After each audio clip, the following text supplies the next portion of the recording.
Sir. नमस्ते नमस्ते। बोलिए। कैसे हो? बढ़िया सर। आज आप हमारे चैनल पर आए, हमारे तो भाग ही खुल गए। तो दोस्तों, आज हमारे चैनल पर आ गए हैं आदरणीय भरत कुमार सर, जो कि यूपीएससी स्टूडेंट को, यूपीएससी क्या कॉलेज के स्टूडेंट को, जेएनयू के जो होते हैं उनको गाइड करते हैं, उनकी पढ़ाई से रिलेटेड हेल्प करते हैं। तो दोस्तों, आज हमारे सामने भरत कुमार सर है, हम उनका बहुत बहुत स्वागत करते हैं कि शायद सर पहली बार किसी स्टूडेंट के यूट्यूब चैनल पर जुड़े होंगे। आप यूपीएससी से जुड़े, मैंने आपको कुछ भेजे थे बिंदु को, एक बार पूछिए। बिल्कुल बिल्कुल। सबसे पहले तो आप लगभग सभी जानते होंगे, फिर भी एक बार हम सबके समक्ष आपके क्वेश्चंस रखते हैं कि स्टूडेंट का सवाल होता है सर यूपीएससी क्या है और इसकी तैयारी को लेकर क्या गाइडेंस होनी चाहिए। तो यूपीएससी क्या है पहले ये एक बार सभी स्टूडेंट को बताना जरूरी समझता हूँ मैं। जी, यूपीएससी की फुल फॉर्म होती है यूनियन पब्लिक सर्विस कमीशन, संघ लोक सेवा आयोग, जिसके द्वारा देश की सबसे बड़ी जो भर्तियां होती है आईएएस, आईपीएस, आईएफएस जैसी महत्वाकांक्षी भर्तियों पदों पर चयन किया जाता है। ये दुनिया की सेकंड सबसे मुश्किल परीक्षाएं हैं। इसके द्वारा आईएएस, आईपीएस और आईएफएस जैसी महत्वाकांक्षी पदों पर नियुक्ति की जाती है। यह एक अखिल भारतीय सेवा है जिसका मार्गदर्शन हमारे देश को आगे बढ़ाने में बहुत ही ज्यादा मदद करता है। जैसे यूपीएससी के ऊपर एक बच्चों का सवाल रहता है कि यूपीएससी में हिंदी कंपलसरी है। मतलब एक कहने का एक सिंपल ऐसा है, काफ़ी स्टूडेंट अपने हिंदी मीडियम के हैं, तो वो कहते हैं कि भाई यूपीएससी तो इंग्लिश मीडियम का खेल है, तो क्या हिंदी मीडियम वाले भी अपना काम कर सकते हैं, ये स्टूडेंट कहते हैं। काफ़ी सवाल आता है, तो अपने बच्चों को एक बार आप अपने दोस्तों को ज़रूर बताएं इस बारे में। जी हाँ, लेकिन इंग्लिश मीडियम का रिजल्ट ज़्यादा अच्छा रहता है, क्योंकि इंग्लिश मीडियम में कंटेंट अच्छा मौजूद है और इंग्लिश में ना जो लिखने की कैपेबिलिटी होती है बहुत ही कम होती है, आप बहुत ही कम लिखना पड़ता है, लेकिन हिंदी मीडियम को ज़्यादा लिखना पड़ता है। इंग्लिश सरल से लिखी जा सकती है, लेकिन हिंदी थोड़ा मुश्किल होती है। लेकिन टेंशन की कोई बात नहीं है, आप अच्छे परिश्रम से हिंदी मीडियम में भी सिलेक्शन पा सकते हो। देखिए, हिंदी से सिलेक्शन लोगे तो आपकी मातृभाषा का भी नाम ऊंचा होगा। आप बिल्कुल हिंदी से भी तैयारी कर सकते हो। भारत की 22 भाषाएं हैं ना, उन सभी भाषाओं में आप चाहे तो तैयारी कर सकते हो, किसी भी भाषा में। बिल्कुल। और ये यूपीएससी के अंतर्गत एक सवाल ये भी रहता है स्टूडेंट का कि यूपीएससी जो है उसमें स्टूडेंट के लिए गाइडेंस के तौर पे जैसे हिंदी मीडियम की बुक मार्केट में अवेलेबल होती है या नहीं है? नहीं, बिल्कुल होती है, सभी प्रकार की बुकें अवेलेबल होती है। यूपीएससी के लिए, पॉलिटी के लिए लक्ष्मीकांत यूपीएससी की बाइबल कही जाती है। पॉलिटी की तैयारी के लिए आप लक्ष्मीकांत को जरूर पढ़ें, और इकोनॉमिक्स की तैयारी के लिए आप रमेश सिंह या दत्तम सुंदरम जैसी पुस्तकों का सहारा ले सकते हैं। यदि आप इकोनॉमिक्स की तैयारी कर रहे हैं तो 11वीं 12वीं की जो आपकी अर्थशास्त्र की किताबें होती है वो जरूर पढ़ें, और भारत का बजट और आर्थिक समीक्षा को रेगुलरली पढ़ते रहें।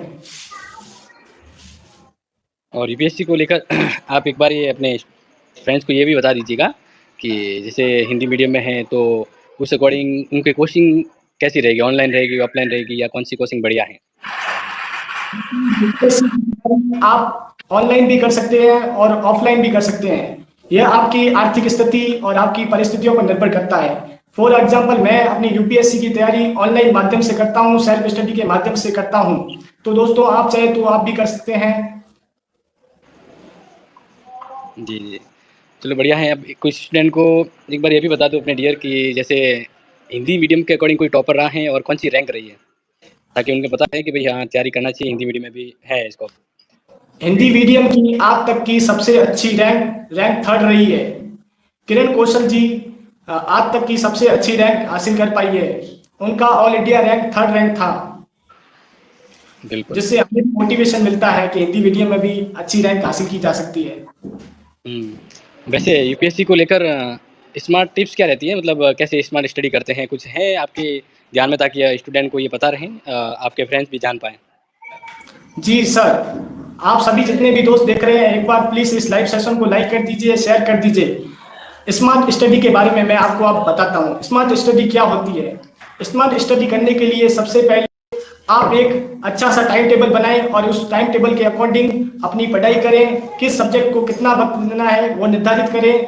अपनी दैनिक गतिविधियों को ना टालें और प्रैक्टिस करते रहें।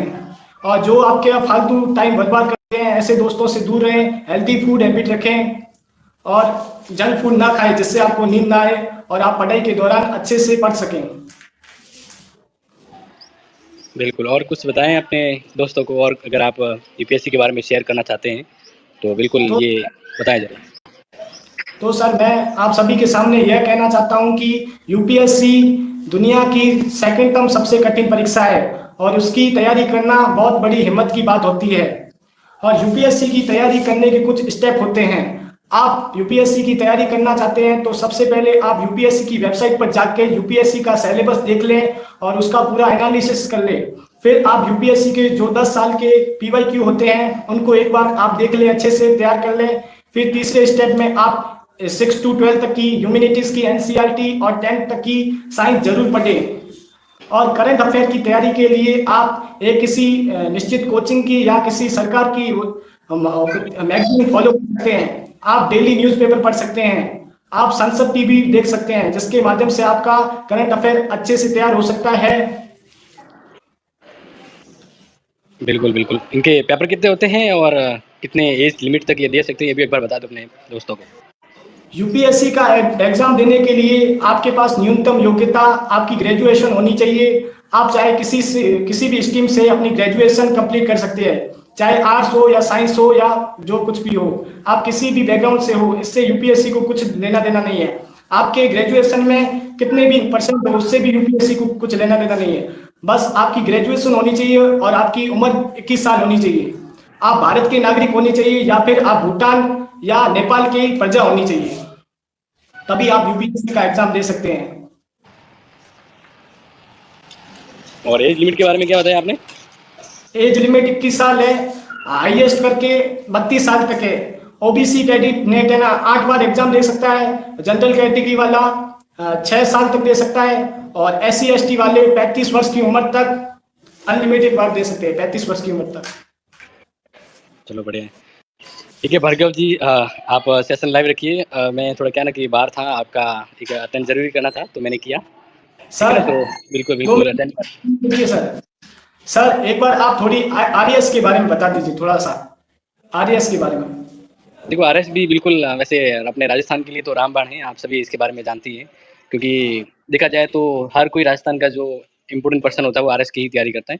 और आरएस का कॉम्पिटिशन यूपीएससी के मुकाबले तो लगभग मान लीजिए आधा होता है।